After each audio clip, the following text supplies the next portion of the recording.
Este seminario que nace quizá de alguna forma por un curso que también tenemos asociado a abordaje de la depresión, y nace en torno a diversas preguntas que nos estuvieron haciendo también las distintas personas interesadas o algunos que ya se inscribieron. Entonces, el seminario tiene como temática las nuevas conceptualizaciones en torno a la depresión. Y la docente que impartirá la presentación de hoy es una docente que le tenemos bastante cariño de la institución, porque además que ha participado en múltiples programas junto a nosotros, sabemos la calidad docente que es y las ganas que le pone a cada una de las clases. Ella es Eugenia Escalona, ella de formación es psicóloga clínica, es coordinadora además en el Centro de Estudios Sistémicos de Chile.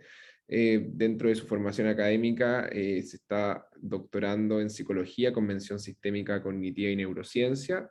Tiene además un diplomado en terapia sistémica breve y es terapeuta con formación en temáticas relativas a violencia de género. Y, por supuesto, depresión. A continuación, entonces, vamos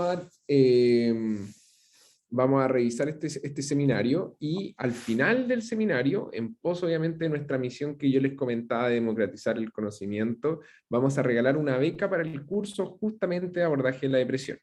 ¿Y cómo pueden participar? Muy sencillo, todos los que ustedes están acá ya están participando, y es un curso que se va a desarrollar denominado abordaje de la depresión con perspectiva de género. Es un curso que va a ser el día 26 y 27 de abril, y justamente este curso vamos a regalar una beca, y como les comentaba, participan estando acá en el seminario, y al final, todos los que se quedaron hasta el final pueden optar a esta beca. O sea, es decir, nosotros hacemos como una suerte de sorteo y ponemos un ganador, pero el ganador tiene que reclamar su premio. Es decir, si que dentro de los inscritos nosotros usamos la lista de todos los que se inscribieron, y ahí sale una persona. Si la persona no está en la sala, lamentablemente no gana la beca. Y si la persona está, ya la gana, y tiene que ser un profesional del área psicosocial, ¿cierto? Del área de psicología, ciencias sociales. Eh, entonces ya los dejé invitadísimos a toda la instancia, adipa.cl/seminarios, que ahí lo dejé en el chat, en Spotify buscarnos como Adipados, en adipa.cl/noticias para revisar toda esta entrevista y los múltiples beneficios que tenemos de las distintas plataformas, ¿cierto? Así que, sin más, disculpen. Lore, yo creo que todavía están en el espacio de hacer la inscripción, ¿cierto? Porque hay personas Pues que dejaron con sí. link directo.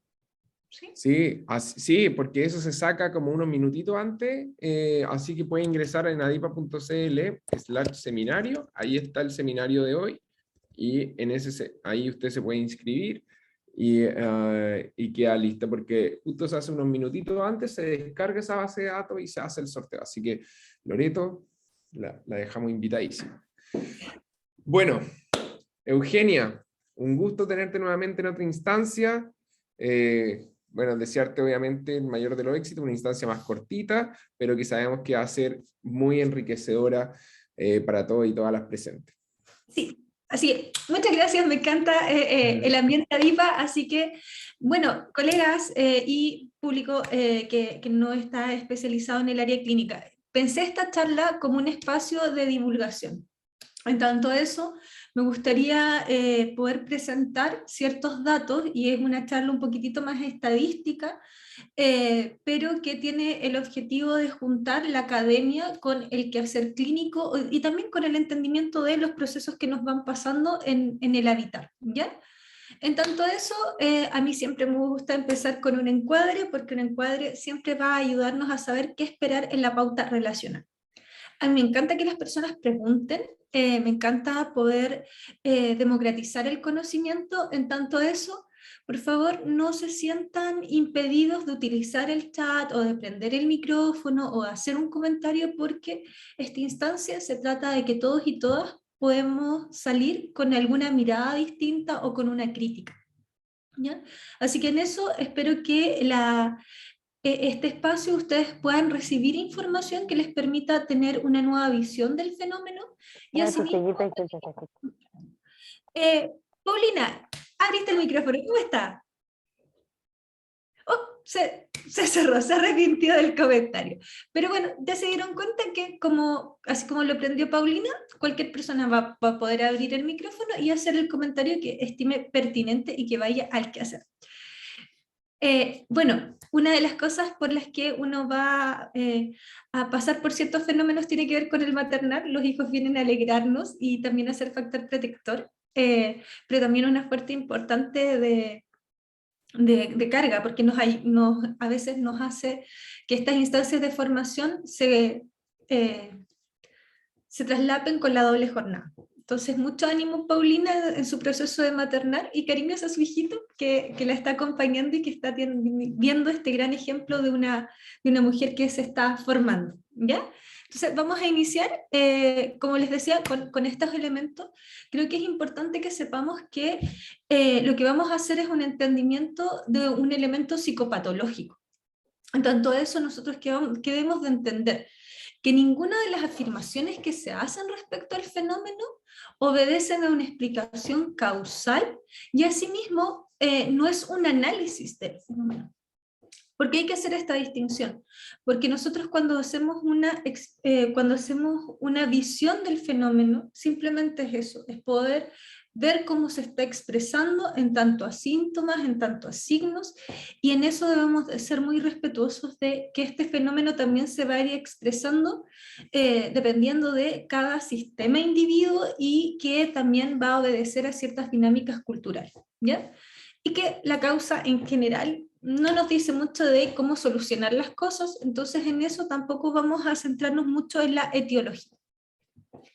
La depresión explica la depresión, ¿ya? Es un fenómeno que solamente sirve como una etiqueta para poder hablar del mismo, y es un uso metafórico que necesitamos las personas que trabajamos en salud mental para poder hacer una definición común y para poder comprender que esos elementos sintomatológicos obedecen a ese fenómeno y así poder hacer una pauta de abordaje, ¿ya?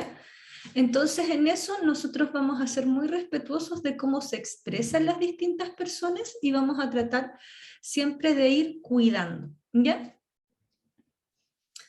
Entonces vamos a hablar un poquitito de la historia de la depresión, porque no podemos hablar del presente y del futuro sin pasar por el pasado.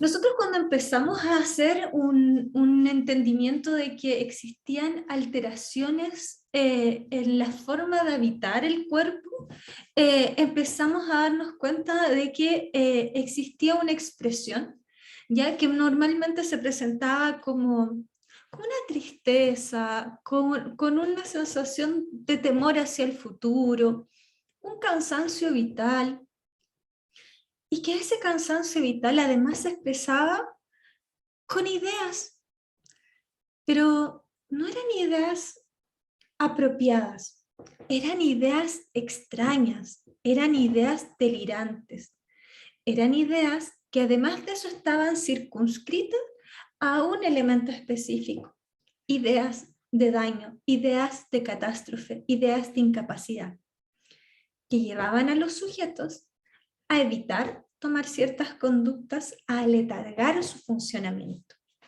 A ese fenómeno se le llamó melancolía. Y era una locura crónica, no febril, pero se empezaron a dar cuenta de que en la medida que nosotros empezábamos a hablar de la melancolía, lo que empezó a pasar es que ya describimos, queremos saber las causas, queremos saber qué está pasando. Y lo que empezó a ocurrir, ¿cierto?, es empezar a buscar una etiología, una fuente. Como estábamos en la antigua Grecia y los elementos que estábamos en nuestro control, es que se empezó a hipotetizar de que teníamos bilis, que esto se debía como a la bilis negra, a la disminución de la bilis amarilla. Después pasamos a hablar de que en realidad esto se debía a que la sangre se quedaba estancada en ciertas partes, y eso hacía que uno no pudiera pensar de manera clara o sentir de manera clara. En la medida que fuimos avanzando, empezamos a decir, bueno, que quizás esto tiene que ver por dónde fluye el alma. Y quizás ahí algo se quitó de la fuerza animal, de la fuerza vital. Y lo que nos está ocurriendo es que al irse eso, se está extinguiendo las ganas de existir. Y posteriormente pasamos a teorías cerebrocentristas, en donde empezaron a explicar este fenómeno desde que había algo que estaba pasando en la estructura neuronal. En la medida que nosotros nos dimos cuenta de que hay tristeza, y que hay una tristeza importante, la melancolía también empezó a bifurcarse en su expresión sintomatológica o fenomenológica. ¿Y qué nos empezó a pasar? Empezamos a descubrir que la melancolía tenía un polo opuesto, que es la manía, son este como aliento vital en donde estás exaltado, exaltada, en donde empiezas a tener necesidad, pero absoluta de estar en movimiento, en donde necesitas poder estar hablando constantemente, en donde ya no quieres dormir y comer pasa a no ser muy relevante. Además de eso, empezamos a darnos cuenta de que este fenómeno también empezaba a ocurrirnos otras cosas, o sea, en estas formas de locura crónica no febril, y en este estancamiento de los humores, en estos espacios como de válvulas que no están funcionando bien, teníamos expresiones en el cuerpo. Teníamos expresiones en el cuerpo como dolores de estómago, dolores corporales, como fatiga, la sensación de no descanso, jaquecas. Algo estaba alterando también la corporalidad. Y en esa alteración de la corporalidad, habían algunos melancólicos que decían, ¿no será que tengo algo biológico? ¿No será que hay algo que me está pasando en el cuerpo? Y empezamos a decantar por las personas hipocondríacas. La tristeza también me puede hacer empezar a buscar una respuesta en lo biomédico. Y así también se dieron cuenta de que teníamos melancolías, teníamos estas locuras crónicas no febriles, asociadas también hacia lo erótico. Entonces también podíamos tener una melancolía erotomaníaca, en donde estábamos buscando, ¿cierto?, una pasión amorosa que viniera a solucionar la realidad. Entonces, si se dieron cuenta, cuando empezamos a buscar un fenómeno, nos empezamos a dar cuenta que en la descripción empiezan a aparecer distinciones cada vez más ricas, distinciones que empiezan a hablar de otros procesos, de otros fenómenos.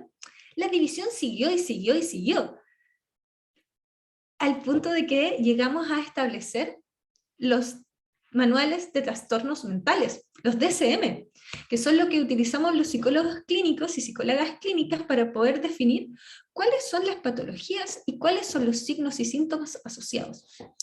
Cuando logramos decantar en ese escrito maravilloso, lo que ocurrió es que empezamos a darnos cuenta que quizás la melancolía no era una buena etiqueta y que necesitábamos, o que etiqueta guardaba mejor este fenómeno y lo diferenciaba de todos los otros que descubrieron, era la palabra depresión.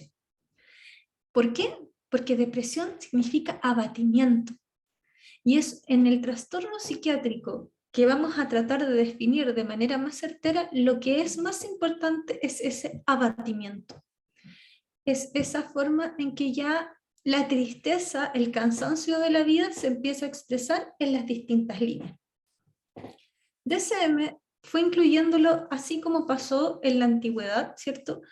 De una manera muy gruesa al inicio y después cada vez más fina. En esa fineza en la expresión, en esa fineza en la detección, también empezamos a buscar formas para poderlo solucionar, para poderlo gestionar. Y pasamos de elementos muy simples, como el tratamiento con distintas hierbas, con el poder sacar los excesos de sangre, el poder tener baños calientes, a elementos mucho más sofisticados en la medida que empezamos a comprender cómo este fenómeno empezaba a afectar la corporalidad. Entonces, ¿en qué empezamos a debutar? En la creación de sintéticos que nos ayudan a paliar estos signos y síntomas que se hacen visibles. Y en esta forma empezamos a generar los antidepresivos. Específicamente empezamos a trabajar con el ver cómo neurológicamente se estaba modificando el cerebro, gracias a la imaginología, y gracias a el entendimiento de los neuroreceptores y neurotransmisores, empezamos a hacer ahí las maniobras iniciales para poder gestionar, ¿cierto?, esta florida sintomatología. Pero como siempre, ¿cierto?, en los fenómenos complejos, cuando encontramos una parte nos damos cuenta que no resuelve todo.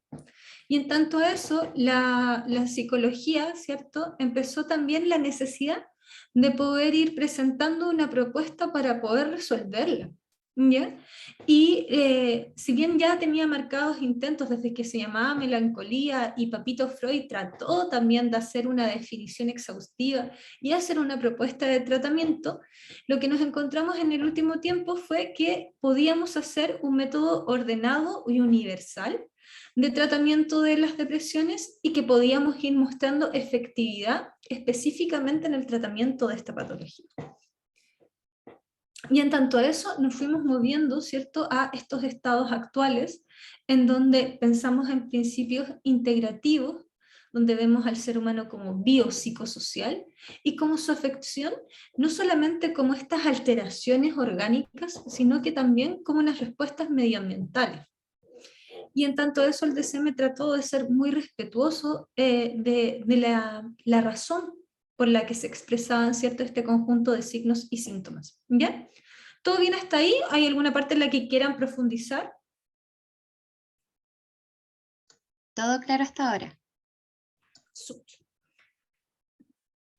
Entonces, nosotros para poder decir, ya, esto es, vamos a hacer la inclusión de al menos 5, ¿cierto?, de estos signos, y lo vamos a hacer que tengan una presencia marcada en el tiempo. Entonces se estableció de al menos 2 semanas. Pero en general las personas se dan cuenta de que han cambiado estas cosas cuando ya han pasado meses, cuando ya han tratado de tomar distintas soluciones para poder abordar estos elementos. Entonces, en general, con lo que nos vamos a encontrar, ¿cierto?, es que cuando encontremos su expresión clínica, ya sea en acceso a servicios de salud mental, atención primaria, o en la consulta psicológica privada, es que esto ya tiene una data importante, y donde la mayoría de estos signos y síntomas se cristalizan, se empezaron a consolidar. ¿Cuáles es los dos más importantes, cierto? Uno de ellos tiene que estar sí o sí, el estado de ánimo deprimido, o sea, el abatimiento que definían como ese estado relevante, ¿ya? Y si no está la persona con esta disminución del ánimo, ¿cierto?, con este ánimo deprimido o este abatimiento que señalaban en la antigüedad, debe de existir la pérdida del placer, el desinterés por las cosas que solía disfrutar, y eso que se mantenga. Porque la ausencia del placer también nos lleva a un estado de abatimiento, a un estado de no existencia. Entonces los vamos a tomar uno de esos dos como los necesarios para poder hablar de depresión. ¿Por qué? Porque si tomo los otros del recorte y no tengo estos dos, al menos uno de estos dos, se puede explicar como otro fenómeno. Y por eso nosotros también nos vamos a encontrar con diagnósticos diferenciales. Porque, por ejemplo, el irme a los polos en la ingesta de alimentos también se puede deber a un proceso ansioso, se puede deber a causas orgánicas, se puede deber a abstinencia de ciertas sustancias. Entonces, ¿qué nos va a pasar? Siempre ir chequeando la presencia de los dos primeros. El irme a los polos en tanto a los ciclos de sueño también se puede deber a periodos hipomaníacos, se puede deber al consumo de sustancias, se puede deber a alteraciones conductuales y hasta, ¿por qué no decirlo?, a jornadas laborales altamente estresantes. Entonces también vamos a tener que incluir algo más. Y yo creo que es muy importante, porque cuando nosotros empezamos a perder la sensación de que somos útiles, de que somos valiosos, o empezamos a sentir que hemos fallado y ha sido un fallo que pudimos haber evitado, vamos a encontrarnos, ¿cierto?, abatidos y abatidas, y esto sí puede empezar a hacer que yo quiera dejar de hacer cosas para proteger a las otredades, y asimismo puede empezar a mermar mi autoconcepto, lo que empieza a hacer que no me arriesgue a tener actividades distintas, actividades placenteras. Asimismo, si me está pasando todo lo anterior, la pérdida de energía o la energía que yo voy a tener que gastar para hacer lo mismo que antes va a estar desafiada, ¿ya? Entonces, por ejemplo, si estoy con una disminución importante del sueño, si estoy pensando mucho, es poco probable que esté con un funcionamiento apropiado, es poco probable que yo me pueda sentir con energía para gastar en otras áreas. Entonces la sensación va a estar siempre desde el cansancio, ¿ya? Y lo que nos vamos a encontrar también es que, y esto debemos de ser muy respetuosos cuando nos planteamos ante una persona que está así. La persona no es que haya perdido la habilidad de concentrarse, se concentra muy bien en lo malo que está pasando. Se concentra muy bien y de hecho no puede salir de ese foco atencional del dolor psíquico que está padeciendo. Y la capacidad de pensar en otras cosas o la capacidad de tomar decisiones cuando estás con la sensación de que todo lo haces mal, donde no le encuentras sentido a las cosas porque ya no sientes ese placer por las cosas, es complejo, es un fenómeno muy, muy doloroso y muy invalidante, ¿ya? Y evidentemente, ante toda esta clínica anterior, ¿qué va a ocurrir? Por una consecuencia lógica, es que va a empezar a aparecer la idea de que la inexistencia de tu persona puede solucionar muchas de las cosas. Porque, bueno, no estoy sintiendo placer, no estoy ayudando al mundo, no hay mucho sentido en mantenerme acá. Y esa idea puede aparecer. Quizás nunca trate de llevarla a cabo, quizás nunca planifique algo similar, pero va a estar latente, va a estar ahí. Y evidentemente, en la medida que estos síntomas me van quitando la posibilidad de compartir con otredades, me van quitando la sensación de eficacia en lo laboral, me están quitando la sensación de placer en lo cotidiano, me está quitando el comer bien, me está quitando el dormir, me está quitando las funciones biológicas básicas, puedo llegar a una planeación para terminar con la vida e incluso, ¿cierto?, terminarla. Por eso este es un fenómeno que tiene un impacto tan importante y tan doloroso. Entonces nosotros tenemos que ir pensando, debemos de hacernos cargo. Y no tiene que ver solamente con que aquí puede desaparecer una persona de la faz de la Tierra, que es en la instancia más grave, sino que hay muchas personas que ya hasta desde el punto de vista capitalista neoliberal, una persona en estas condiciones no tiene una capacidad productiva, una persona que va a requerir reposo. Después vamos a hablar de las cifras asociadas, pero se dan cuenta de que hasta en eso, de lo más crudo del sistema capitalista neoliberal, nos vamos a encontrar con que hay razones para movilizarnos y salvar estas vidas. ¿Ya? Y lo que vamos a encontrar, y por qué estoy hablando de estas relaciones productivas y todo, porque van a causar deterioro en esas áreas, ¿cierto? Una persona que está con un pensamiento, imagínate, con la idea de acabar contigo, no vas a estar concentrado en esa planilla Excel, no vas a estar concentrada en la redacción formal de ese correo. Te va a requerir un esfuerzo enorme poder situarte en una reunión que pudo haber sido un email. Entonces va a empezar a causar errores sistemáticos en lo laboral o un aumento del riesgo de la accidentabilidad laboral, y en tanto eso, las personas van a mostrar el deterioro y van a ir a consultar. Asimismo, en lo social van a extinguirse de lo social porque eso requiere un coste energético demasiado grande, entonces van a empezar a notar, oye, esta persona ya no está viniendo, esta persona, ¿qué está pasando? No contesta los mensajes, se le llama y no tampoco contesta, se le va a ver y parece ido. Entonces vamos a empezar a darnos cuenta de que nos empiezan a mostrar luces rojos y eso causa, ¿cierto?, la necesidad de la atención.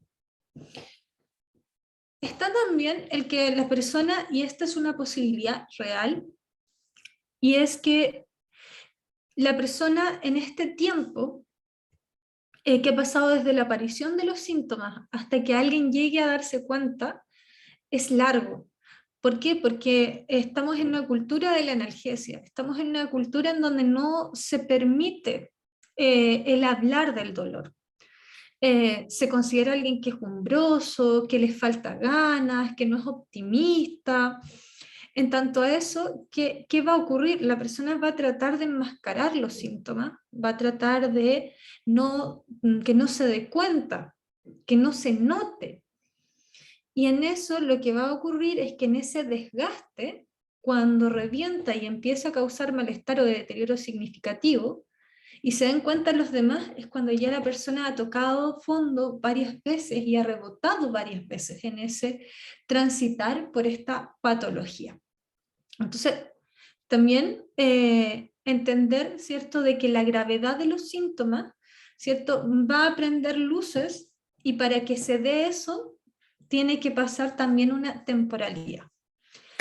¿Qué va a ser importante? ¿Cierto?, que esto no se deba a el consumo de ciertas cositas, porque si la persona está bajo la influencia, ¿cierto?, de una mala dosis de medicamentos, el consumo de algún estupefaciente o su disminución repentina, esto se explica mejor por esa línea. Y además de eso, cuando tú quitas esos elementos, te vas a encontrar con otra forma de expresión de los signos y síntomas antes mencionados, ¿ya? No se debe explicar por alguno de los diagnósticos diferenciales, esquizofrenia y trastorno psicótico, y no debería de haber un episodio maníaco o hipomaníaco, porque si no sería un trastorno bipolar.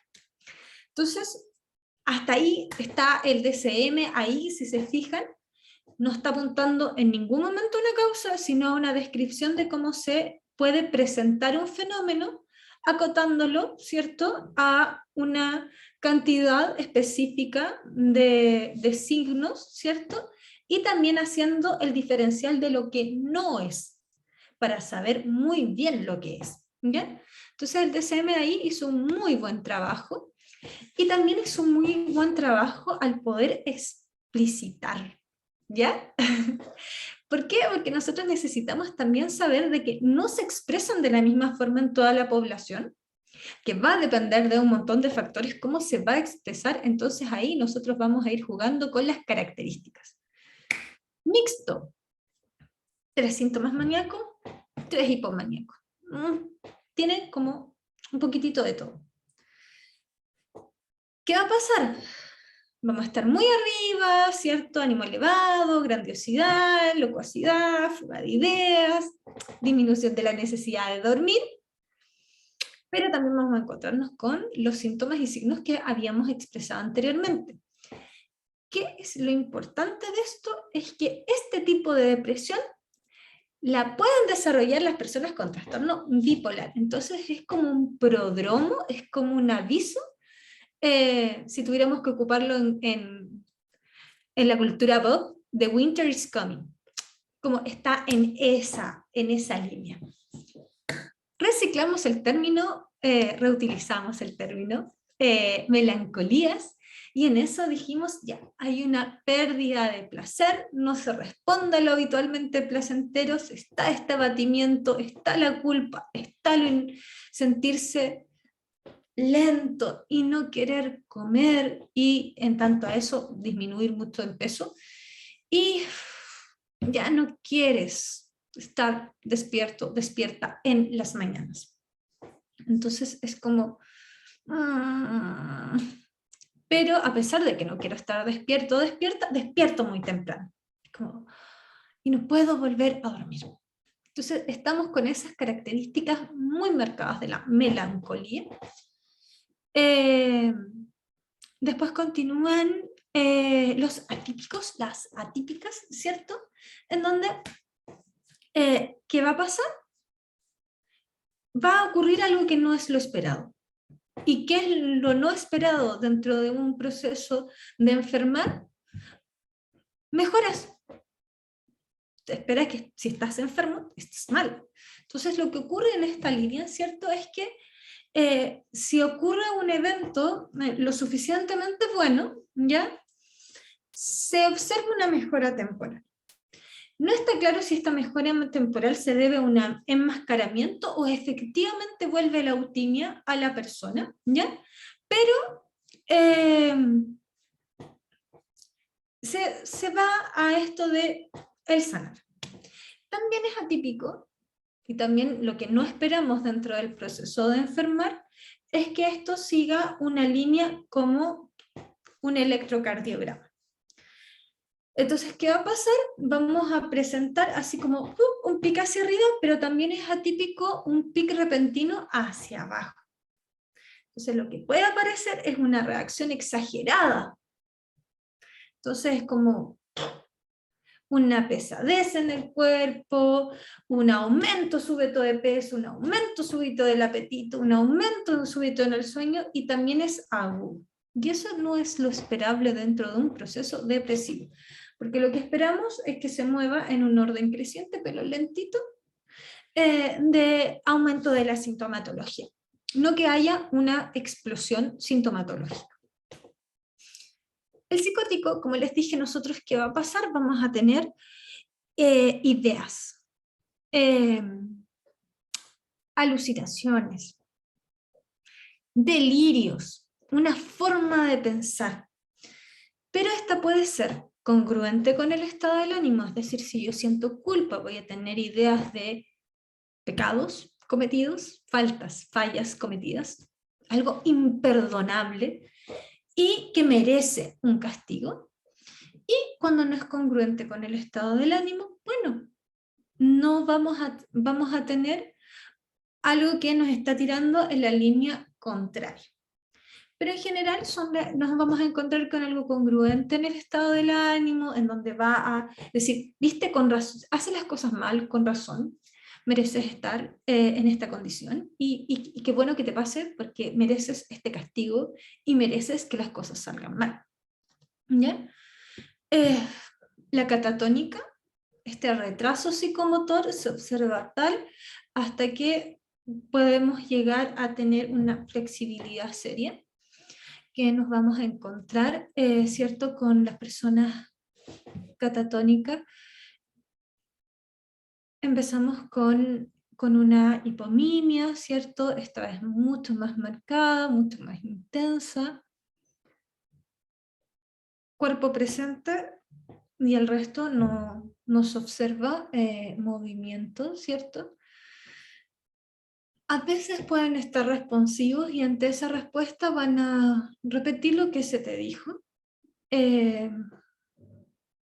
en general no va a haber intención comunicativa, y el movimiento también no va a ser la intencionalidad de iniciar movimiento, más bien un movimiento reactivo al estímulo del medio. Esto se llama ecopraxia, ¿ya? Entonces es reactivo a este estímulo del medio. Con inicio en el periparto, ¿ya? Entonces eso significa que durante el periodo posterior a que la cría salió del cuerpo materno, ¿cierto?, empieza a aparecer una sintomatología depresiva intensa. Aparecen algunas alucinaciones de daño respecto a la cría, ¿cierto?, como que puede tener algo fallado, dañino, nocivo, y es muy complejo porque se vive de manera muy, muy intensa, y en la idea catastrófica se sitúa, ¿cierto?, en la cría, ¿ya? Entonces ahí en general no lo vamos a encontrar mucho en lo estadístico, pero es importante también saberlo. Y la de patrón estacional son las personas que en determinado momento del año su núcleo supraquiasmático empieza a detectar la alteración de fotones en el medio ambiente, y eso empieza a generar sintomatología depresiva. En general lo encontramos cuando disminuye la intensidad de la luz, y ahí empezamos a tener dificultades. Vi que prendió el micrófono Jali, creo. No, Natalie Hardy creo que era. Tiare, ahí vi tu hermanito levantada, cuéntanos. Hola, mira, sabes, me llamó mucho la atención lo del patrón estacional. Quería saber si esto también podía ocurrir como en una festividad, por ejemplo, cumpleaños o navidades o fiestas que comiencen como estas sintomatologías depresivas, como justo en estas fechas, o solo por cambio de estación, por el tema de la luz y todo eso. Como les señalé, es con mayor frecuencia en otoño e invierno, pero sí puedes recibir en patrón estacional en determinado momento del año. ¿Qué es importante hacer el descarte, Tiare? Es que tú puedas decir, esto no se explica mejor por un duelo, y que, por ejemplo, cuando es el cumpleaños en donde estaba el cumpleaños de mi mamá, o estaba el cumpleaños de mi papá, o en el cumpleaños me venían a visitar y ellos actualmente fallecieron, ahí hay que hacer ese diagnóstico diferencial para poder saber si eso se debe a trauma y duelo y no a un proceso depresivo estacional. Muchas No sé si... gracias. Súper. Ahora lo importante del patrón estacional es que nosotros lo vamos a ver de larga data, de una recurrencia en donde la presencia de la sintomatología parece muy estable. ¿Ya? Tere, volviste a levantar la manito. ¿Quedó algo en el tintero? No, disculpa, estaba tratando de bajarle, disculpa. Súper, sí, a todas nos pasa en el inicio. La PIA nos dice, en el caso de los pacientes estacionales, ¿en qué consiste el tratamiento? Bueno, primero es que puedan identificar el prodromo, es decir, cuando empiezan con el inicio de la sintomatología, en general empiezan a notar que empieza a disminuir la luz y como que se empiezan a secar. La metáfora que me utilizan es como la de las plantitas. En general, con la toma de medicamentos de estabilizadores del ánimo, tienen un buen funcionamiento y lo que requieren no es una psicoterapia, sino una terapia de acompañamiento. ¿Cuál es la distinción? La terapia de acompañamiento es para poder lidiar con la sintomatología depresiva, generar un patrón de activación conductual y poder como identificar si alguno de estos síntomas efectivamente se deben a una reacción esperable a una demanda medioambiental.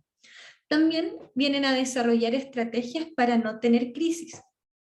Y como eso, no son objetivos terapéuticos como ordenaditos, como que la persona va a hacer su checklist y se puede ir, va a ser llamado acompañamiento, porque lo va a ocupar en la medida que necesite desplegar esas estrategias y también se retira en la medida que disminuye. Y en general van a tomar la terapia cada 15 días durante la estación. Con lo que comenta Tiare, tengo entendido que las fiestas patrias aumentan las tasas de suicidio. ¿A qué se debe eso?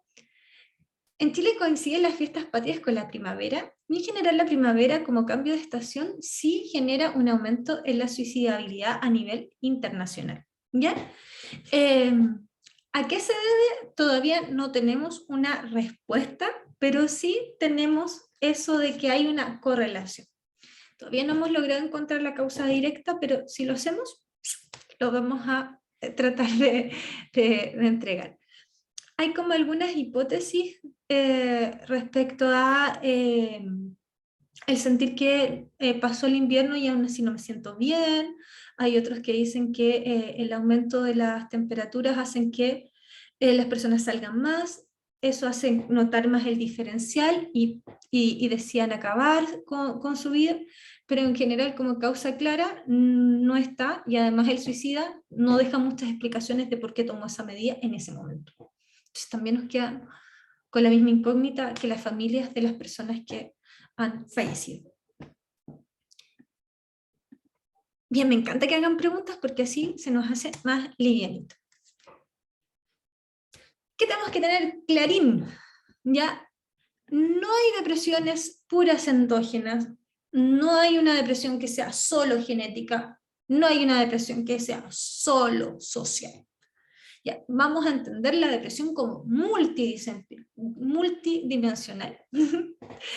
Y por lo menos ya lo que vamos a ver es que quizás hay algunos elementos de causa-efecto, ¿ya? Pero que no están claras a nivel estadístico, ¿ya? Entonces, nosotros que vamos a recurrir, ¿cierto? Es a entender que en esta línea sintomatológica hay distintos elementos, que los vamos a conversar en profundidad ahora, ¿cierto?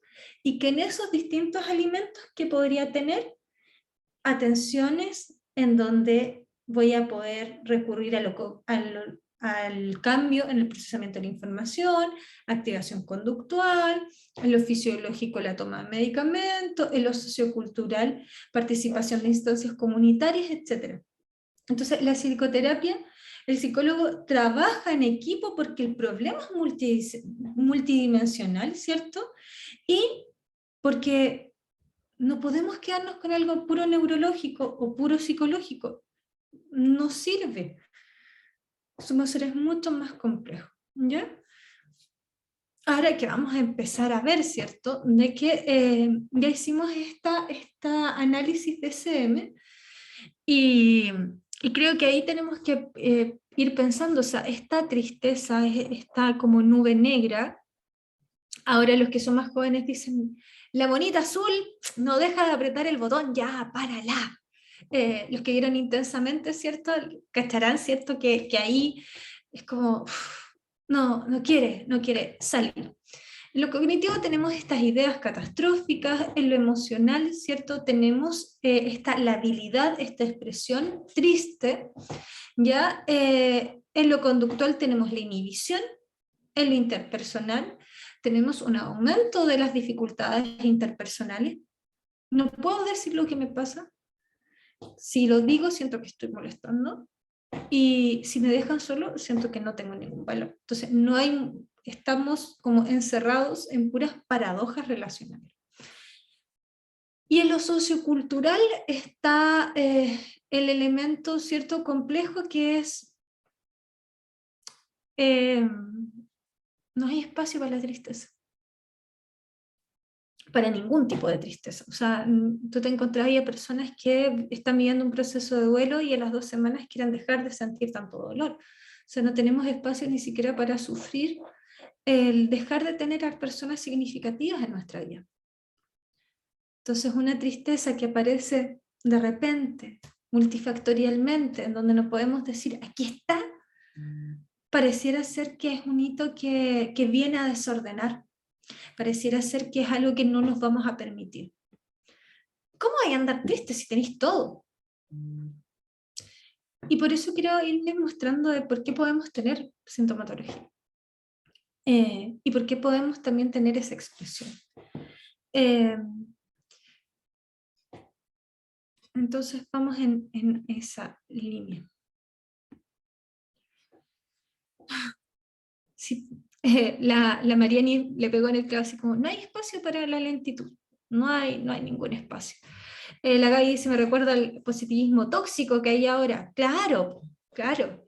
De hecho, por ejemplo, uno de los elementos que creo que son relevantes, hemos perdido el arte de la convalescencia.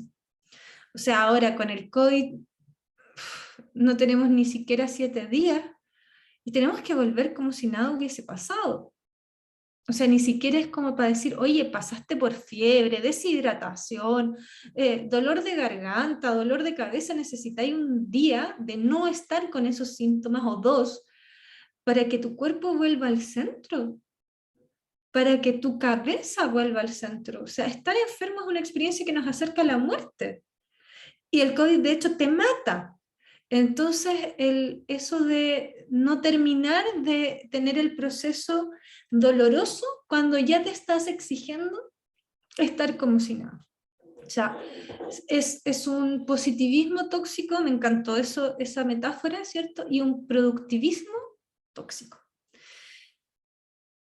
Pero, ¿cómo lo podemos distinguir, cierto? Después vamos a hablar un poquito más de eso, yo creo que nosotros como profesionales de la salud, o usted, persona que no es profesional de la salud mental, tiene que saber, ¿cierto?, que vamos a ocupar instrumentos para medir esto y para saber que su diagnóstico esté bien, ¿ya? Pruebas estandarizadas que sugiere el DSM-5, porque ellos son los que nos entregan eso. Me encanta el cuestionario de depresión infantil, porque incluye preguntas acerca de la muerte. Y no debemos de evitar ese tema con las infancias. Las infancias tienen la experiencia completa y en general tienen un posicionamiento, sobre todo cuando están en episodios depresivos, en donde pueden llegar a conductas autolesivas o incluso gestos suicidas. Sí, hay infancias que se matan.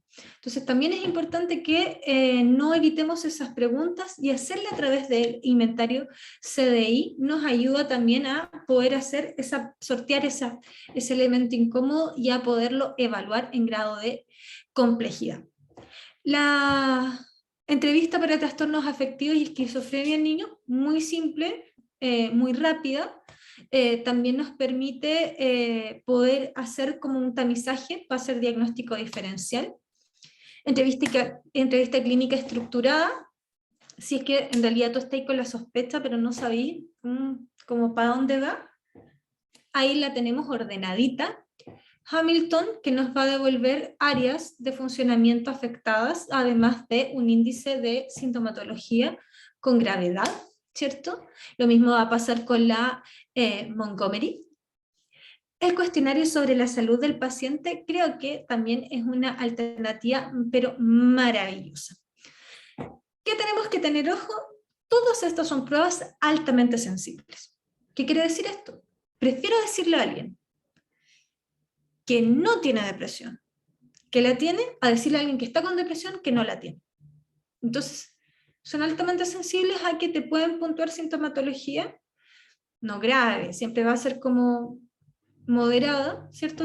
Corren un poquitito con lo moderado, y tiene que ver con que quizás si estabas en un mal día o pasaste por una semana altamente estresante, previa a la evaluación, te arroje sintomatología moderada. Pero prefieren decirte, tienes sintomatología moderada, a decirte, no te pasa nada. Entonces tenemos que hacer eso de quitar lo contextual. Y si la persona nos comenta que las últimas 2 semanas pasó un evento altamente estresante, decir, bueno, si no hubiese ocurrido esto, ¿cuál sería su respuesta?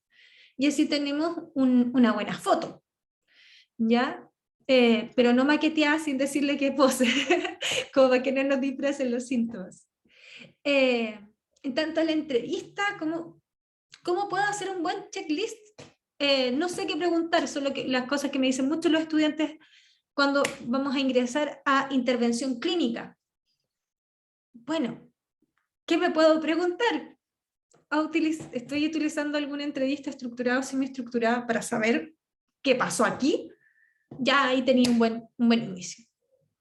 Para hacer el diferencial, ¿habrá fallecido alguien? ¿Habré descartado duelo? ¿Se dan cuenta? Así yo puedo ir sabiendo muy bien qué es y qué no es. ¿Descarté problema orgánico? ¿Han valorado que no se trate de un trastorno como ansioso? Y que en realidad esté triste porque dejó de hacer cosas porque la ansiedad les dijo que las iba a hacer muy mal.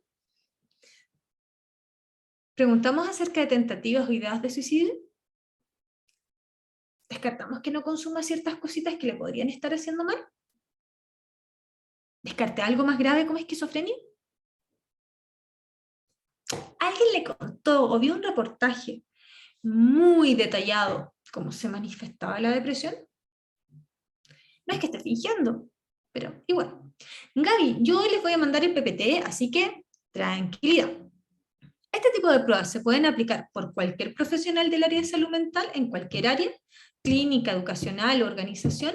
Sí, porque son test que construyó el DSM o que sugiere el DSM para poder hacer un diagnóstico. Tú lo puedes aplicar en una organización, pero yo no te lo sugiero. Deriva a tu personal que tengan un proceso psicoterapéutico. La atención primaria. Darle permiso para que vaya a la atención primaria, y si está en ISAPRE, bueno, que saque una hora médico y preferible eso, porque si no, estás contaminando 2 ambientes. Y en tanto a eso, organizacional no lo hagas. Educacional sí, porque se tiene que hacer cargo de hacer la derivación, ¿cierto? Y ahí el equipo de convivencia escolar, el CEP, el PIE, tiene que hacer estos elementos para poder saber qué está pasando. Y el clínico, evidentemente, ¿ya? El clínico en general lo va a ocupar cuando sienta que no está claro, ¿cierto?, para dónde estás yendo. Pía, yo soy una pirata, te mando las cosas piratas y los compartimos piratamente, ¿ya? Pero sí, en realidad son de muy fácil acceso. La escala de Edimburgo que se aplica para evaluar embarazo y posparto, ¿será igual de sensible? Es un buen tamizaje, sí, pero hay un elemento, ¿ya?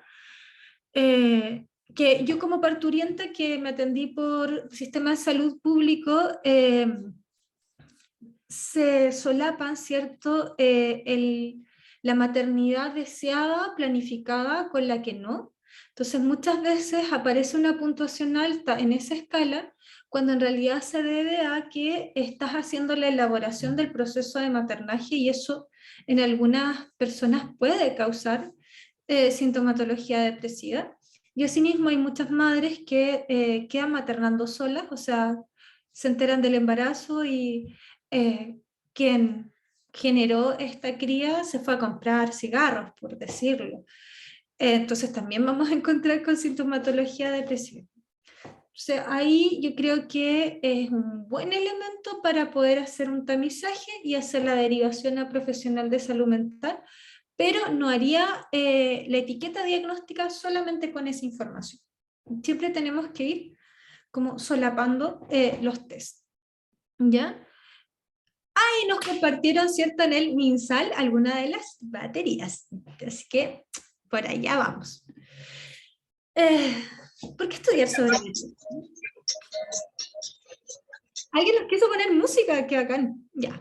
¿Por qué estudiar sobre depresión? Porque una de las principales causas de discapacidad entre adolescentes y adultos. Gastamos trillones de pesos gracias a los procesos depresivos, así que si usted es organizacional y quiere aumento de la productividad, encárguese que sean felices. En la parte más compleja, ¿cierto? Tenemos 800.000 casos de muerte por suicidio cada año, de las cuales algunas son producto de la depresión. Una cada 40 segundos. Entonces, es la segunda causa de muerte para los jóvenes entre 15 y 29 años. Mata más que el COVID. Y no hablamos de esa pandemia. No aparece mucho en las noticias. Entonces, tenemos que estudiar, tenemos que ser eficientes en resolver. Tenemos que ser eficientes en poder distinguir el proceso de acompañamiento. Y después vamos a hablar un poco de cómo se da como en lo contextual, ¿ya? La prevalencia que vamos a encontrar de trastornos mentales según Irarrázaval en 2018 es de un 22%, o sea, tenemos una cantidad importante de problemas de salud mental. La carga de trastornos mentales en las regiones de las Américas es cada vez más alta y en tanto a eso la depresión se lleva siempre el primer lugar. No quise poner toda la estadística ahí porque tengo una estadística diferenciada para Chile, ¿ya? En Chile son 844.253 personas mayores de 15 años que tienen depresión, las cuales se van a ir a un sistema de salud de que puede ser la FONASA, ¿cierto?, en donde van a ingresar a atención primaria, y en eso van a poder tener tratamiento psicológico y farmacológico, que es lo que cubre la AGES. Mientras que las personas que están en atención privada, ¿cierto?, van a ir a la clínica, se les va a diagnosticar, van a recibir psicoterapia inmediatamente y se resuelve el tema y lo que va a cubrir es lo mismo que lo anterior. Problema. Estamos pensando esto para gasto de bolsillo, porque el tramo A y B lo va a tener gratis. El C va a pagar un 10% y el D y el ISAPRE van a pagar un 20%. No sé si los bolsillos chilenos alcancen. Después vamos a ir con las cifras que van a acompañar a ¿esto alcanzará? ¿Ya? ¿Por qué considerarían la depresión como una pandemia? Bueno, por las cifras. La cantidad de personas afectadas y la cantidad de vidas que tienen. Después te voy a ir mostrando, Ale, por qué la vamos a ir considerando una pandemia, ¿ya? Y bueno, tenemos ahí la necesidad, ¿cierto? En cada una está la cita, entonces cuando ustedes tengan el PPT, Lo copian y les va a aparecer un montón de estadística asociada. ¿Ya? Yo en esto, así como en la antigüedad trataban de distinguir y hacer una muy buena distinción de lo que es la melancolía, yo creo que también tenemos que hacer una muy buena distinción de cuando estamos portando con desesperanza. Seligman hizo un experimento clásico en donde un perrito recibía electrochoques independiente de lo que hiciera. Posteriormente tenía la opción de salir y ya no interesaba. Podía tener la puerta abierta, pero sabía que nada estaba en mi control y que me iba a electrocutar antes de poder salir, antes de poder arrancar. Nosotros cuando entendemos la depresión, la entendemos como este proceso en donde empieza un sentir doloroso, pero que lamentablemente se debe de dar cuando nosotros estamos en una condición donde no se puede explicar de otra forma. Nosotros vivimos en Latinoamérica, en donde lamentablemente tenemos una cantidad de personas que han llegado a la desesperanza producto de la cantidad de maltrato físico, psicológico por parte de sus cuidadores, violencia sexual que sufren las mujeres en las calles y las corporalidades feminizadas, así como las disidencias sexuales. Vamos a encontrar personas que tienen desesperanzas porque no importa cuánto le eche a la chamba, no me alcanza para llegar a fin de mes. Tenemos personas que trabajan para poder pagar el pasaje para ir al trabajo y no da para más. Entonces, si hablamos de también esos elementos, es ¿qué tantas personas están desesperanzadas? ¿Qué tantas de estas depresiones que estadísticamente detectamos son lo que decía Seligman? En donde hay personas que de verdad están pensando que la única salida es el suicidio, porque nada quitará este estado de ánimo. La terapia no tiene sentido por la desesperanza. Nos quitaron cualquier esperanza. ¿Ya? Y eso es también un elemento que como terapeutas dolorosamente nos toca enfrentar. La terapia limita con las violencias estructurales y sistemáticas y sistémicas que viven los sujetos, las individualidades. ¿Ya? Pero también esto tiene una cara esperanzadora, ¿ya? Y no vengo acá también para que ustedes se vayan con un ambiente de solamente rabia. Si nosotros también sabemos de que la desesperanza nos puede invalidar a este punto, también sabemos que la esperanza puede generar lo contrario. Nosotros sabemos que la esperanza es un factor de cambio, es un factor de adherencia. Si encontramos a alguien con sintomatología depresiva, a pesar de que haya vivido todas las experiencias dolorosas que he señalado, nosotros también podemos crear un espacio en donde en todas esas violencias ha sobrevivido, en todas esas violencias ha logrado construir cosas, y donde está bien que esté triste, porque es triste lo que está pasando. Y de hecho creo que deberíamos de ir un paso más allá y decir, es injusto lo que te ha tocado vivir. Pero acá estamos dándote un espacio de respiro, y podemos tomar ese respiro para poder seguir construyendo. Nosotros podemos hacer que haya esperanza, y con la esperanza nosotros podemos construir. Nosotros podemos, en la medida que vayamos trabajando, ir desafiando elementos complejos, ¿ya? Ahí se prendió un micrófono. La Karencita, le voy a silenciar, ¿ya? Nosotros que nos encontramos, ¿ya? Que hay sesgos cognitivos de la depresión. Y ustedes dirán, ¿por qué la UG me puso una luz verde? ¿Ya? Porque el experimento del realismo depresivo se trataba de que yo tenía que apretar un botón y se prendía una luz verde. ¿Qué pasó? Las personas que estaban con depresión rápidamente notaron que la luz verde se prendía de manera aleatoria. Es que no tenía sentido la actividad. Mientras que las personas que estaban sin sintomatología depresiva manifiesta, ¡ay! La estoy achuntando, lo estoy haciendo bien, wow, estoy funcionando. Este experimento lo hizo Aloy en 1979, no estoy hablando de nada nuevo, y se llama el juicio de la contingencia en personas depresivas y no depresivas. Maravillosos estudiantes, ¿cierto?, que se prestan para nuestro experimento. Y nos mostró algo importante. Nos mostró algo importante. Las personas que tienen depresión saben rápidamente que hay cosas que no están en su control. Y si se trata de linkearlo a lo que hablamos de la esperanza, también podemos decir que eso sí está en su control. Y que han tenido en control cómo han reaccionado a las vivencias y que han construido en esas vivencias. Y podemos sacarlos del sesgo. También nos damos cuenta de que las personas que están felices suelen sentirse más eficaces. Entonces también podemos mostrarles de que cuando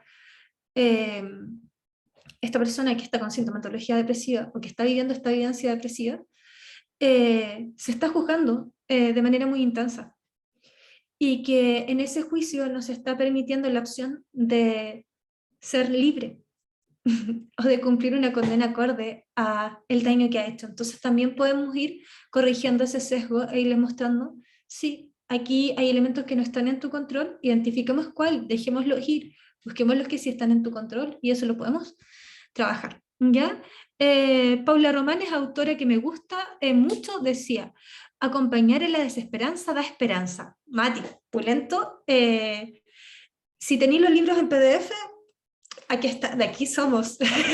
Y podemos hacer un grupo para compartir. ¿Ya? Ahí está el link para que ustedes lo puedan encontrar. ¿De qué nos dimos cuenta también cuando se trata de la depresión? No puedo evitar mirar lo que se parece a mi estado emocional. No puedo evitar ver mi tristeza y la tristeza de los demás. Puedo detectarla muy bien. De hecho, me voy a quedar tiempo en esa cara. ¿Ya? Y lo que está neutro, lo que está incluso feliz, no lo voy a hacer. Este sesgo cognitivo, este sesgo atencional viene a reforzar la sintomatología que presenta el individuo, ya que si siente triste va a pensar desde el foco de la tristeza. Y desde ese foco de la tristeza voy a desarrollar otros pensamientos tristes porque la memoria es selectiva ante la emoción. ¿Qué es lo hermoso de esto? Es que un fármaco te permite no quedarte pegado en el sesgo. El fármaco no va a impedir que tú veas la cara triste y que reflejes tu tristeza, pero sí va a hacer que en algún minuto mires la otra cara y mires la otra opción y le puedas prestar atención a las otras cosas. Y en esa ventana, el modificar el estilo de procesamiento de la información es lo que se debe hacer. Es a donde tenemos que maniobrar. ¿Ya? En esos elementos nosotros vamos a empezar a estar. Y en eso también entender, pucha, porque yo hablo de este estudio de sesgo atencional, porque nosotros vamos a estar haciendo la media devolución de recursos, hicimos un trabajo de joyería y te van a devolver un ¡ñe! Y uno como terapeuta dice, Diosito, ¿cómo lo hago para poder generar cambio, ayudar a esta persona? Calma. El sesgo atencional no va a permitir que recibas la idea a la primera. Sigue la conversación, vuelve a la idea. Sigue la conversación, vuelve a la idea. Vuelve a la idea, vuelve a la idea. En algún momento puedes quitar el sesgo atencional. En algún momento va a procesar ese elemento que estás conversando. No eres tú el o la ineficiente. El sesgo atencional impide que pueda dar espacio. Por eso pídele que te repita la idea, pídele que entendió de lo que acabas de decir. Refuérzale el hecho de que todos los recursos no salieron de ti. Tú solamente estás devolviendo lo que él o ella te está diciendo. Estás contando su historia. No estás contando cualquier historia.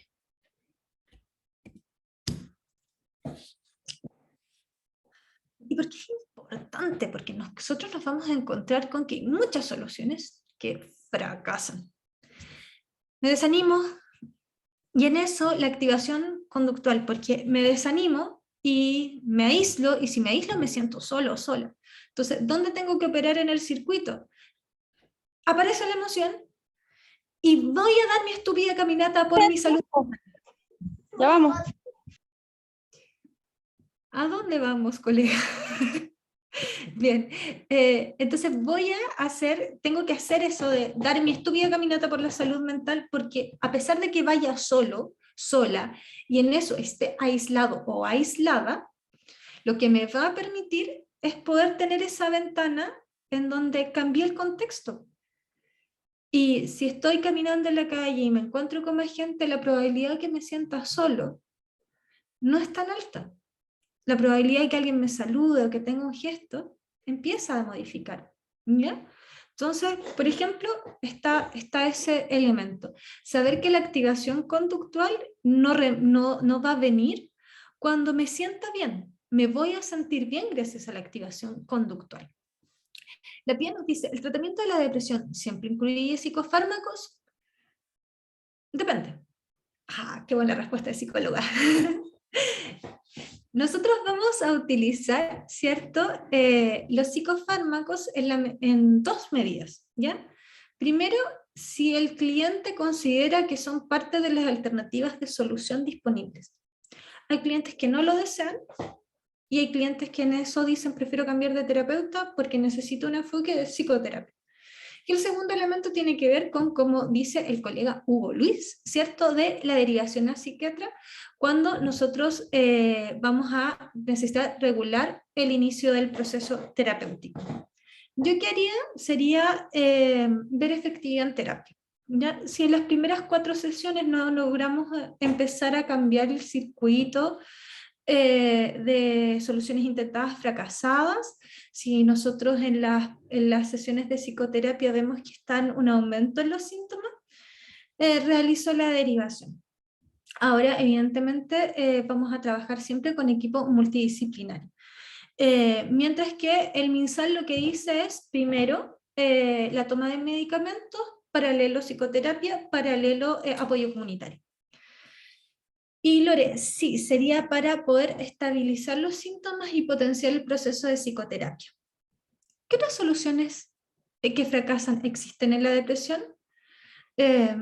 Bueno, está el aislamiento, está las soluciones que fracasan, que es el desistir de las actividades, está la solución que fracasa, que es evito sentirme triste, entonces hago hipercontrol de la emoción y cuando exploto en la habilidad emocional aparece la culpa. Entonces van a haber hartos circuitos. Sé que estoy durmiendo muy poco, entonces me trato de poner a dormir, el control del sueño me lleva a insomnio. Entonces, va a depender del caso la solución que fracase, ¿cierto? Pero en general sigue un patrón recursivo. ¿Ya? Es complejo la derivación a psiquiatra cuando las respuestas de interconsultas demoran tanto en el sistema público. Pero ahí yo tengo un life hack que me encanta. Si nosotros sabemos que la persona no requiere la licencia médica, sino que requiere el inicio farmacológico temprano, hago una derivación a médico general, que es algo que una persona puede costear. Un bono a médico general cuesta no más de 10.000 pesos. Y lo que es, le digo, relate la sintomatología y un médico general puede entregar algún estabilizador del ánimo, hacer algunos controles, mientras que logramos hacer el ingreso a psiquiatra en sistema de salud público. Porque hay pocos psiquiatras que tengan orientación psicoterapéutica, entonces la mayoría está solamente para dar un medicamento, ¿ya? Entonces, médico general está capacitado.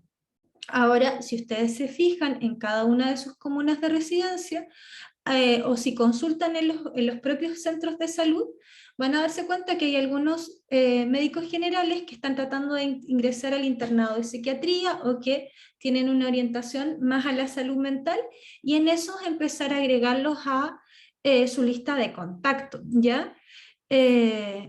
Entonces en eso no tengamos miedo porque un médico general sabe, como dice Gabriela, manejar una depresión leve, moderada. Neurólogo, en general, yo lo hago después de que el psiquiatra y que los medicamentos no nos dieron respuesta, como para hacer un descarte. pero ahí hay que ir evaluando en cada caso, porque quizás ahí haya otra diferencia. La Tiare nos tira también un life hack, que es saluta.cl. El año pasado habían psiquiatras online a 18.000 pesos, que es algo que un sistema familiar promedio en Chile sí podría pagar. Así que, muchas gracias. Entonces, si nosotros nos encontramos con también resistencia a medicamentos, sí, un neurólogo podría ser una alternativa importante, ¿ya? Pero ojalá también que nosotros sepamos si el neurólogo o neuróloga va a hacer una evaluación en la misma línea que nosotros estamos pensando. Porque como dice Gabriela, si necesitamos descartar organicidad, nosotros podemos aplicar alguna batería, ¿cierto? De una prueba de inteligencia. Si estamos pensando en alteración de organicidad, podemos ver la figura compleja de Rey, podemos aplicar Bender y podemos ir ahí revisando otros elementos que nos ayuden a ver cómo está el desarrollo orgánico. Y en la comorbilidad, sí, pastelero a sus pasteles, neurólogo puede hacer ese trabajo de manera más eficiente. Entonces, sí vamos a pensar cómo vamos a hacer esta derivación, ¿ya? Si se presenta depresión con síntomas psicóticos, sí o sí debe ser medicado. Sí o sí debe ser medicado. Y además de eso, si presenta signos psicóticos, la terapia no se puede cursar. Porque es una persona que no va a estar orgánicamente preparada para poder significar ninguno de los elementos. O sea, una persona cuando está en crisis psicótica no... En general le van a encontrar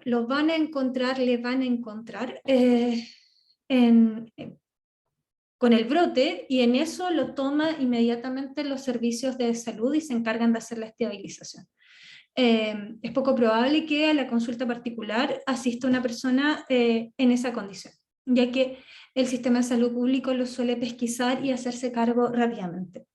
Asimismo, el sistema familiar, que ve el deterioro y que se da cuenta, inmediatamente también se activa, porque es algo muy, muy invalidante, ¿ya? Y que es un comportamiento muy extraño.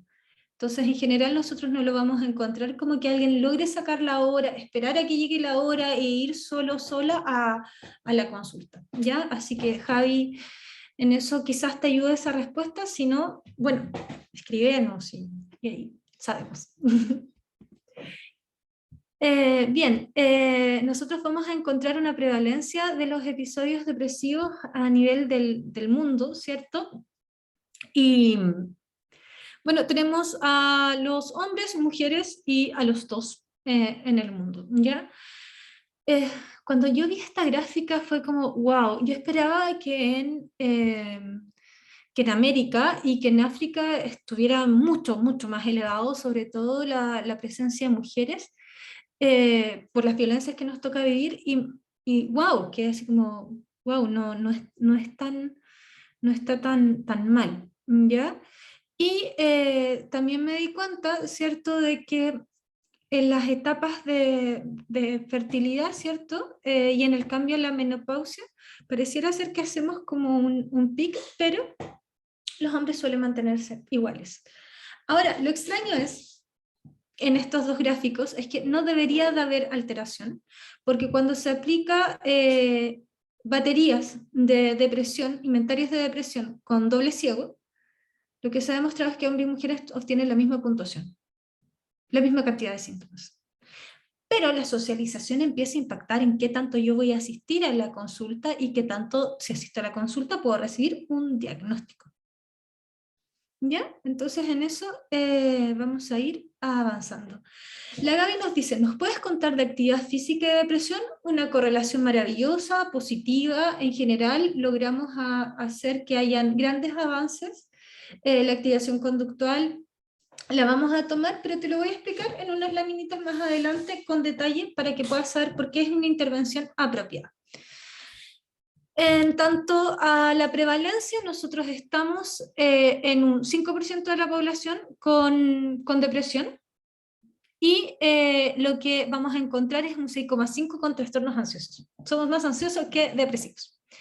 Y en tanto a esto de que se te puede dar de baja, ¿cierto? O necesitas licencia médica, un 8.8% de las licencias médicas actualmente en Chile se deben a ese elemento.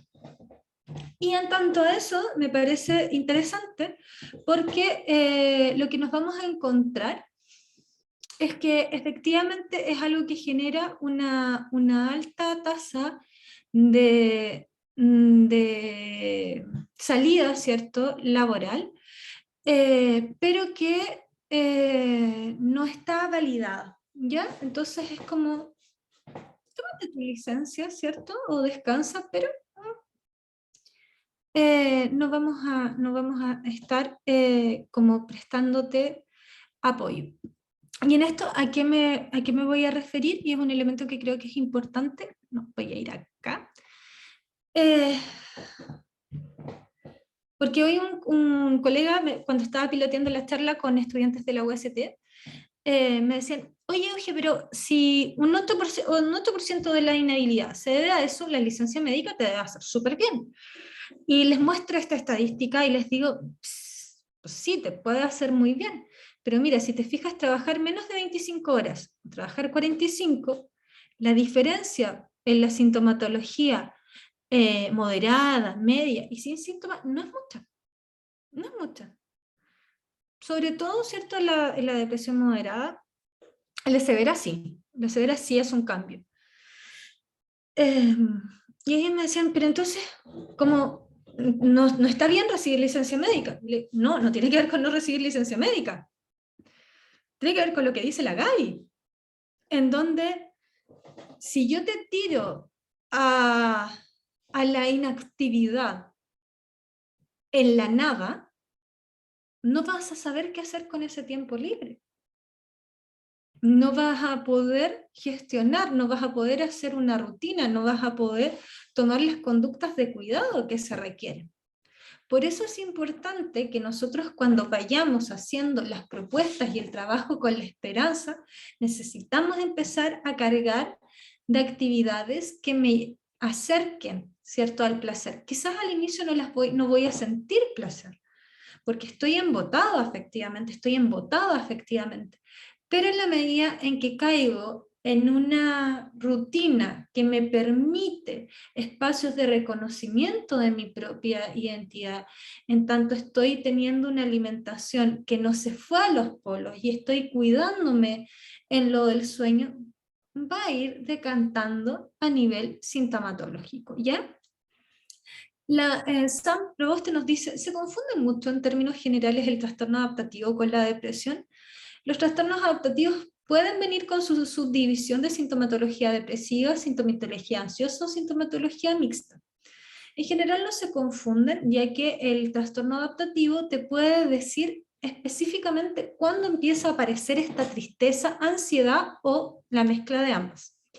Intensamente me encanta porque Riley dice exactamente cuándo empezó a sentirse triste. Nos vinimos a Minnesota y en Minnesota empezó. Mientras que en la depresión, ¿cuándo te empezaste a sentir triste? No lo sé. Empezó a pasar lenta, insidiosamente. ¿Ya? Entonces, en general, las personas que tienen un buen manejo de DSM no los confunden. Y en tanto eso, sabemos que el trastorno adaptativo se soluciona desplegando estrategias para poder resolver lo que generó esta modificación conductual, mientras que la depresión se requiere un trabajo en cambiar el estilo de procesamiento de la información, generar una rutina que te permita autocuidado y hacer un proceso de modulación de las emociones, ¿ya? No sé si ahí, si vamos bien, voy muy rápido, ahí ustedes me van corrigiendo en el chat, ¿ya? Porque si no, ustedes saben, me ponen play y es como que nada me parará, ¿ya?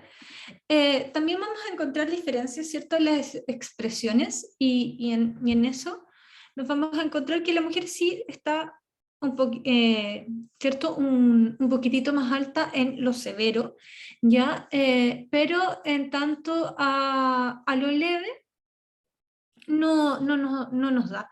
Lo que sí, si se fijan, los hombres siempre están un poquitito más de la mitad sanitos, sin sintomatología, nosotros no. O sea, siempre vamos a estar con un porcentaje más alto de sintomatología y ya en su vertiente moderada, leve y severa. Entonces ahí nos vamos a encontrar con algo que también es importante. Podemos hacer apuestas, nosotras con las colegas con las que estábamos conversando en la OST decimos, ¿será por la anticoncepción? ¿Será por la doble jornada? ¿Será por el techo de cristal? ¿Será por la brecha salarial? ¿Será por las demandas respecto a la belleza? No pudimos llegar a conclusiones, pero darle una vuelta de qué nos estará pasando, eh, siempre es interesante, ¿ya? Sobre todo algo que a mí me dio como ver que aumentaba en los 60 años o más, y es como cuando ya dejaste efectivamente de marentar, dejaste la labor cierto, de trabajo formal, pareciera ser que volver al contexto del hogar, y en eso le decía a la colega, quizás como nos pasó en la pandemia, el encierro también nos deja encerradas con personas que quizás nos están haciendo muy, muy mal, nos están violentando, nos están dañando. Entonces, caer en ese elemento en donde vamos a tener a alguien que está hipercontrolando, que va a estar mermando nuestro autoconcepto, y donde muchas veces estas violencias son invisibilizadas a nivel del sistema. Entonces, muchas veces son mujeres que no pueden decir en realidad yo estoy sufriendo violencia, o el terapeuta no hace un diagnóstico diferencial de vivir violencia, y mantiene, ¿cierto?, el diagnóstico de depresión, que viene aquí a situarnos así como, bueno, soy yo. Y efectivamente el agresor tiene razón, soy yo.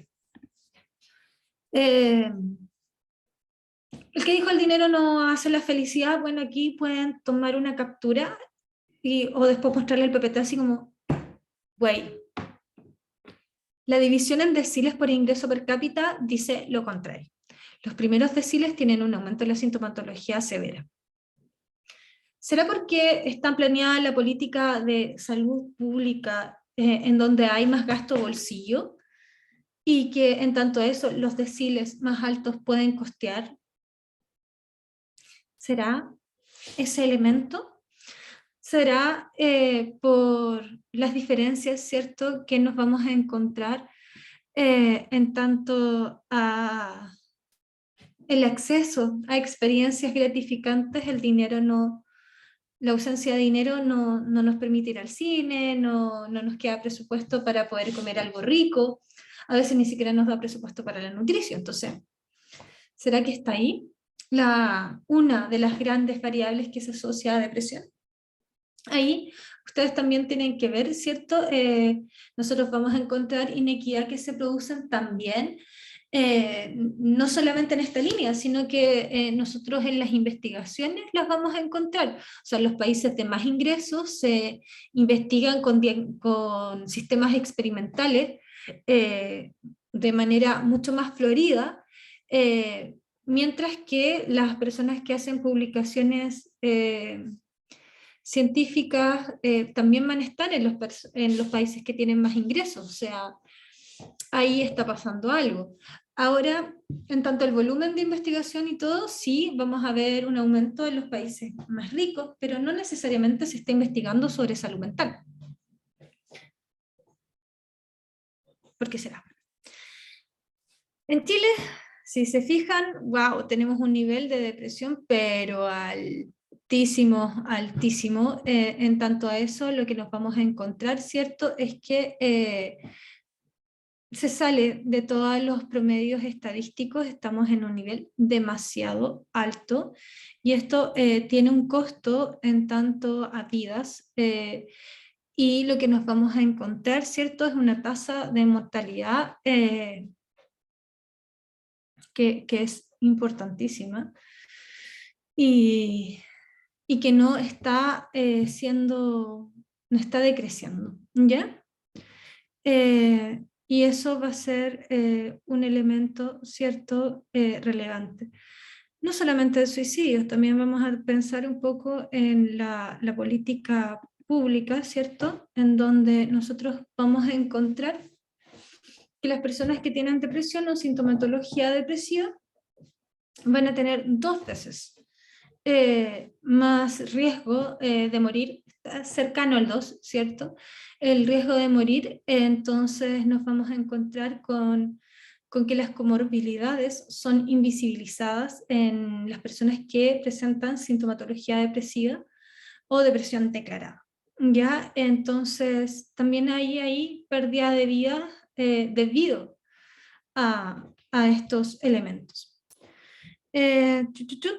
Vamos a hablar de... ahora me voy a apurar, me acabo de dar cuenta de la hora, disculpe. De que en tanto a eso, nosotros cuando hacemos este estudio de costos-beneficios, es nos sale súper barato el poder hacer investigación y el poder hacer prevención, ¿ya? Lo que se hizo, un tamizaje importante, ¿cierto? De personas que... No sé quién está hablando. Ahí está la Viviana. Viviana, ¿se te cortó?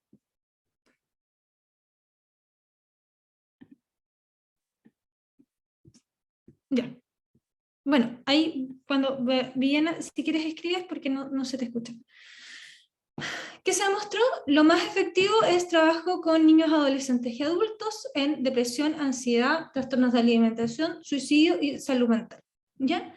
En tanto a eso, nosotros lo que vamos a encontrarnos es con una devolución de que por cada 5 centavos de dólar que se invierten en estos elementos de salud mental, el retorno para el Estado son 5 dólares en tanto a aumento de la productividad, disminución de las licencias médicas y disminución de daño a otredades, ¿ya? Porque el tener patologías de salud mental genera también violencia y maltrato. ¿Qué es lo que se está haciendo en Chile? Bueno, estamos con distintos programas que nos ayudan a poder ir desarrollando estrategias a lo largo de la vida, ¿ya?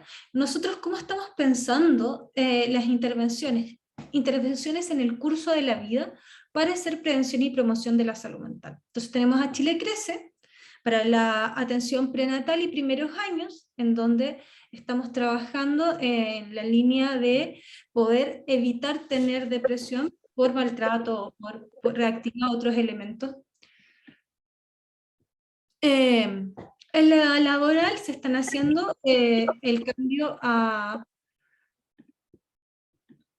estamos haciendo el cambio, ¿cierto?, de lo médico curativo, perdón, de lo médico sí, pues de lo médico curativo a lo médico preventivo, y en eso hay distintos programas de salud mental y promoción de la salud mental. En las personas mayores está el CENAR.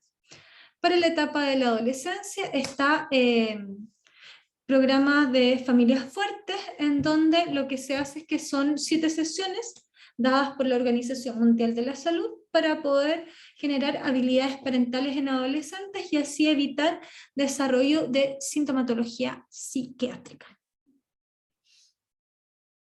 ¿Con qué idea quiero cerrar? Y disculpen por haberme alargado un poquitito, en que las intervenciones entonces nosotros las tenemos que pensar en un abordaje biopsicosocial. Nosotros tenemos que pensar en que las intervenciones del sistema de salud deben de estar desde la detección de condiciones médicas que se puedan ir asociando a los procesos de alteración de la salud mental, y en eso es quitar las comorbilidades y poder hacer detección temprana, coordinación de atenciones ¿cierto?, colaborativas o trabajos en red, que va a ser importante, y directrices para la entrega integrada de salud mental y cuidado de la salud física, ¿ya? Porque ahí está siempre entrelazado, no somos cuerpos portantes, somos cuerpo y mente en una sola unidad. ¿Ya? A nivel comunitario, intervención focalizada en política pública, apoyo social. En eso, los programas de apoyos de pares, que son toda la línea que se está trabajando en comunidades educativas, programas de apoyo familiar, Chile Crece, y programas Familias Fuertes, Infancia. Grupo de defensa comunitaria y salud mental, está toda la línea de el trabajo con los CEFAM, ¿cierto? Que son los centros de atención comunitaria. A intervenciones de reducción del estigma, ¿cierto? Ya cada vez estamos haciendo más labores de difusión, esta es una de ellas, así que muy bien, estrellita para todos nosotros. Y a nivel de política pública, ¿cierto? Paridad, calidad de seguros, ¿cierto? Y calidad de atención, paliativo, control de tabaquismo, ingesta de bebidas alcohólicas y también prevención de VIH. Y dentro de las garantías específicas de salud, que es lo que estamos tratando de aportar, ¿cierto? Desde la nueva Constitución, es empleo, vivienda y bienestar social que nos permitan un buen vivir, una vida digna de vivirse. Y en tanto a lo individual, detección precoz, tratamiento adecuado a las necesidades del sujeto, por eso vamos a enseñar a hacer programas de tratamiento con enfoque de género, porque es importante también ver cómo las demandas socioculturales empiezan a impactarnos en el cómo nos concibimos como hombres o mujeres. Salud física, ¿cierto? Detección precoz y tratamiento adecuado de patologías físicas que se pueden ser concomitantes con alteraciones, y intervención desde comportamiento estilo de vida. ¿Ya? Y en eso está todo lo preventivo. Disculpen por haberme alargado estos minutitos. La psicoterapia para la depresión se recomienda sesión semana a semana, sí, en un primer momento, y cuando nosotros estemos en remisión parcial de síntomas, cada 15 días. Siempre y cuando dejemos tareas en orden creciente de complejidad y vayamos haciendo el monitoreo. ¿Qué va a ser importante si es que estamos en sesiones cada 15 días? Haber trabajado prevención de recaídas. Y ver siempre los estados de motivación al cambio, entendiendo que las recaídas son parte del proceso y las vamos a integrar al proceso terapéutico desde que aprendimos de esta hermosa caída y cómo nos vamos a evitar caer de nuevo. Eso, espero que les haya gustado. Si hay alguna duda o consulta específica, que hable ahora o calle para siempre. Yo tengo una duda, quizás es una duda muy básica, pero cuando una persona tiene depresión y tiene conciencia de que, a ver, no, reformulo. Cuando alguien tiene depresión y ya ha tenido intentos suicidas, la hospitalización se requiere, ¿cuánto tiempo se requiere en el hospital o puede ser intradomiciliaria? Ya. Lo que pasa es que nosotros cuando nos encontramos con un proceso depresivo en esa línea, sí está la posibilidad de hospitalización, pero honestamente es una posibilidad bien escasa en tanto a disponibilidad de camas, la posibilidad del manejo, y es un elemento complejo. ¿Qué se suele hacer? Se estabiliza regulando las dosis medicamentosas, y en tanto a eso se trata de delegar la responsabilidad de vigilancia y cuidado de la alimentación al sistema familiar. Entonces, en ese elemento, sí, lo ideal sería que esta persona pudiera estar hospitalizada para poder tener un control de los elementos, pero en la práctica lo vamos a ver muy escasamente, ¿ya?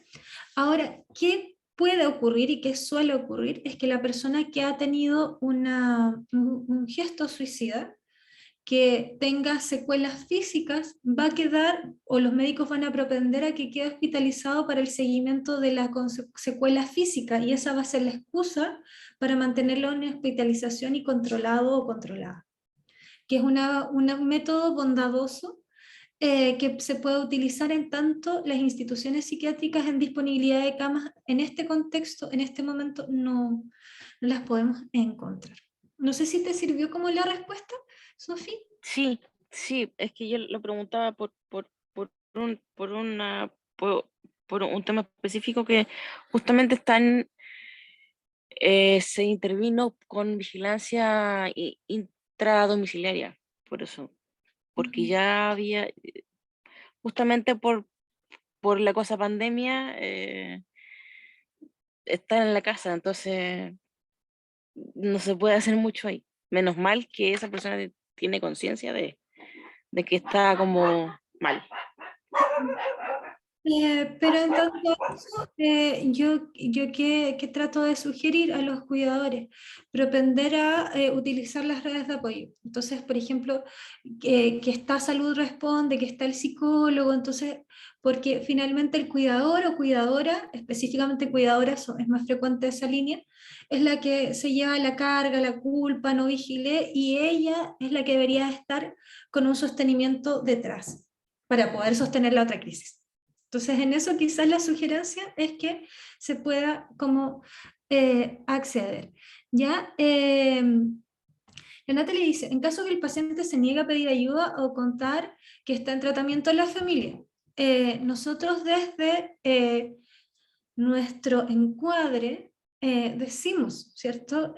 Acá esta es una instancia de cuidado, el cuidado pasa por el físico y mental, y en tanto a eso, el que tú quieras extinguir tu existencia es algo que debemos de prestar atención y vamos a notificar a las personas que sean necesarias para poder mantenerte seguro o segura, porque nuestro bien, o sea, nuestra labor tiene que propender a tu bien superior.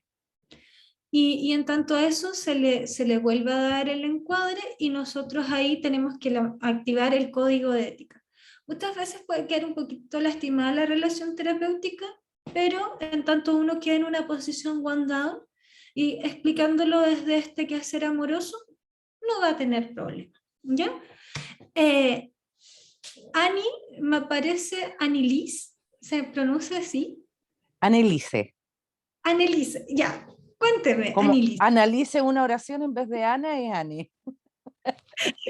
Está hermoso como Em, pregunta. una consulta. Una persona, una chica de 15 años con depresión, con intento de suicidio, que este año vuelve a clases presenciales y horario de 8 de la mañana hasta las 5 de la tarde. ¿Es responsabilidad de los padres el encomendar que el cuidado, mientras se mantenga en el colegio, lo tenga una compañera o dos compañeros de esta chica? No puede quedar a cargo de menores de edad.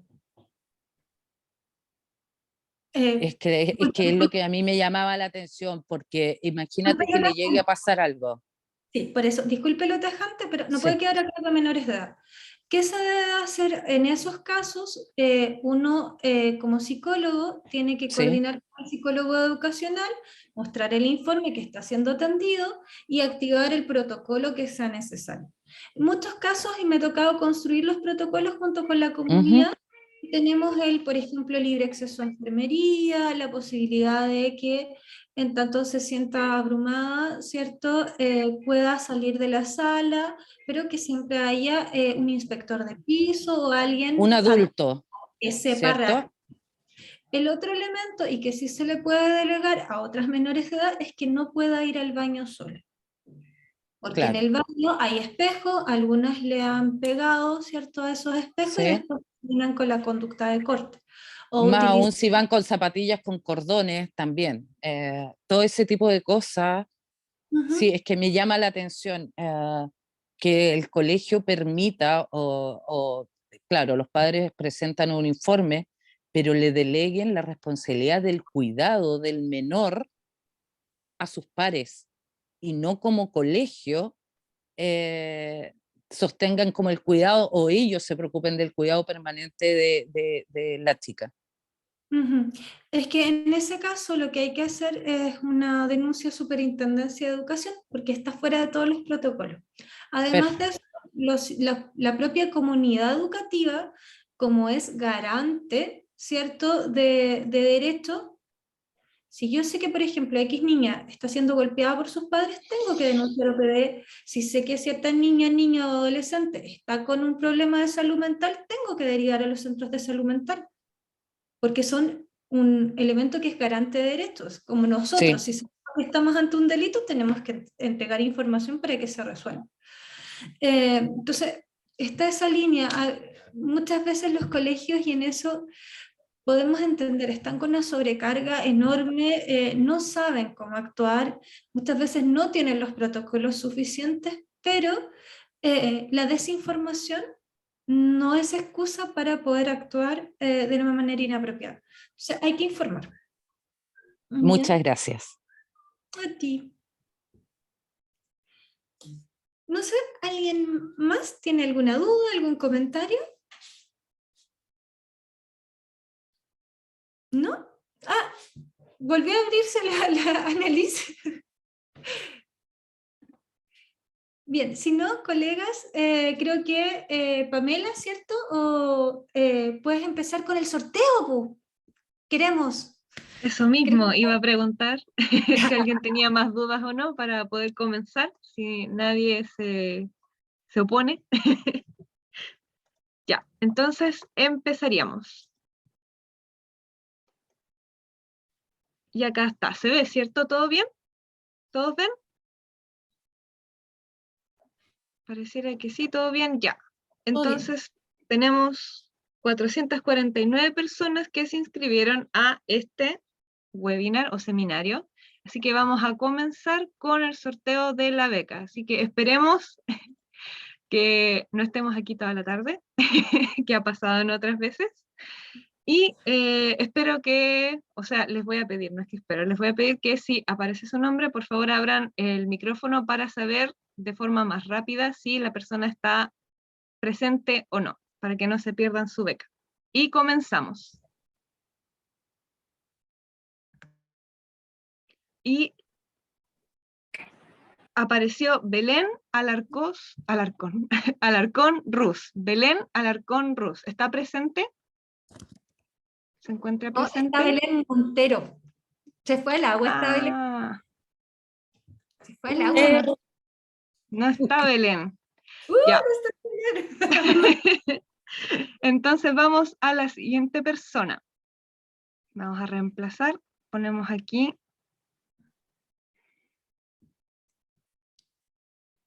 A ver que está un poquito lenta mi internet, pero ahí estamos. La siguiente persona. Marta González. ¿Se encuentra presente? Sí. ¡Marta! La número 1. Sí. Estoy presente. Llegó. Pero mira qué bien. No tuvimos que esperar hasta el número 50. Qué bueno. Felicitaciones, Marta. Gracias, gracias. Ya, Marta. Te estás saludando. Súper bien. Eso.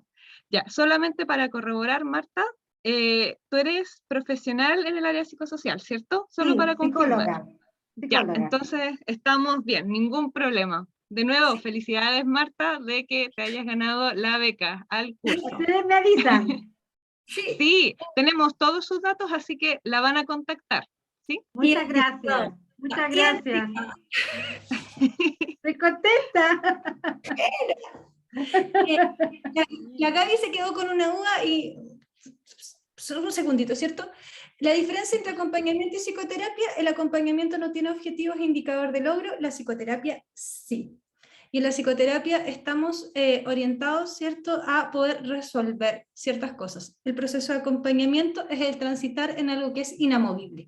Eso, buenas noches, que estén muy bien. Gracias. Muchas gracias a todos por su participación, muchas gracias a ti, Eugenia, y espero que tengan una muy linda noche. Que descansen. Buenas noches, chao.